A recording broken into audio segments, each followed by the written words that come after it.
All right, so let me guide you through another example. This one is similar to the one you're going to see in your assignment for today. So they might just tell you to solve the triangle like ABC, and they just give you random numbers or variables. So like measure of angle B is 28 degrees, and then little a is equal to 6. So for these ones, remember, it's all about right triangles. So let me this is actually for you to make a random right triangle. So I'm just making one right here. And it's up to you how you're going to label it. So first of all, it's a right triangle, so I'll just put it right here. And then remember that normally for law of sines, we can actually put ABC wherever, it doesn't matter where, just call like little a wherever it's opposite. In this case, remember that when we have like our Pythagorean theorem, it's a squared plus b squared equals c squared. In this case, the c has to be the hypotenuse. Hypotenuse. So that actually limits our angles, or I should say our possibilities of what to label. So for example, this has to be a little c based on this formula. Now you can call it other things, but it's going to get a little complicated. So let's just narrow it down to like this has to be c. It has to be the hypotenuse. So if we're still using like the notation from law of sines, this would have to be big C. And then A and B, if you remember, it doesn't matter which ones I choose for which. So I'll go ahead and call this, let's see, it doesn't matter which one. I'll just call this A, call this B. So this has to be a big A, big B. It doesn't matter. Now, once you set up the triangle, so just remember they all only give you this. So it's up to you to set these up. The biggest thing was the hypotenuse. And then you can choose A and B. So let's actually plug in. So like I know the measure of angle B is 28. So I'll put it right here, 28 degrees. And I know that little a is equal to 6. Remember, little a has to be across from the big A. So this side has to be 6 over here.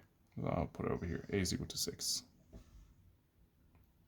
Okay, so we're trying to solve the triangle, so that means get every side and every angle. Now this angle, let me use a different color. It's easy to figure out right over here because I already know two of them.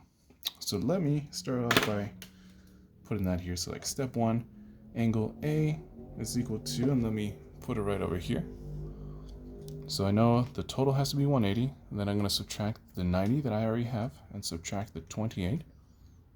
So by the angle sum theorem, angle A has to be 62. So measure of angle A is equal to 62 degrees. And again, this is by the angle sum theorem. I'll just abbreviate theorem THM. Okay, now second step, I still need to find the sides, so like little b and little c. Let me start with little b. So for that, keep in mind I have a right triangle. I have my angles over here. And then I need to know what am I going to use. So I'm trying to find b. So if I have SOHCAHTOA in mind, I need to know this is the, I'll label it here, the opposite.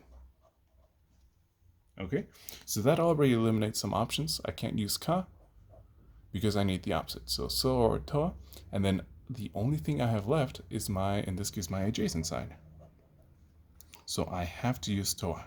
That's the only one that has opposite and adjacent. Okay, so let me set this up. So we know that toa is tangent of my angle, which is 28. And that has to equal the opposite, which is b over here. And then the adjacent, which is actually 6. And then we do a little bit of cross multiplying. So just remember, this is like on top of a 1. So the 6 and the 28. And then I'll use blue, the b and the 1. So this is saying that b is equal to, and then we match the colors, and then 6 times whatever tangent of 28 is. And I can just plug that into the calculator. So 6 times the tangent of 28. And that tells me that b is equal to 3 and I'll round it up to like 3.2. That's okay. So that's my b.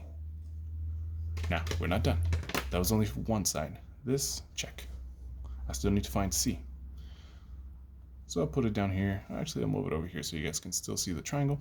So step 3, I need to find c. So again, if I'm looking at SOHCAHTOA,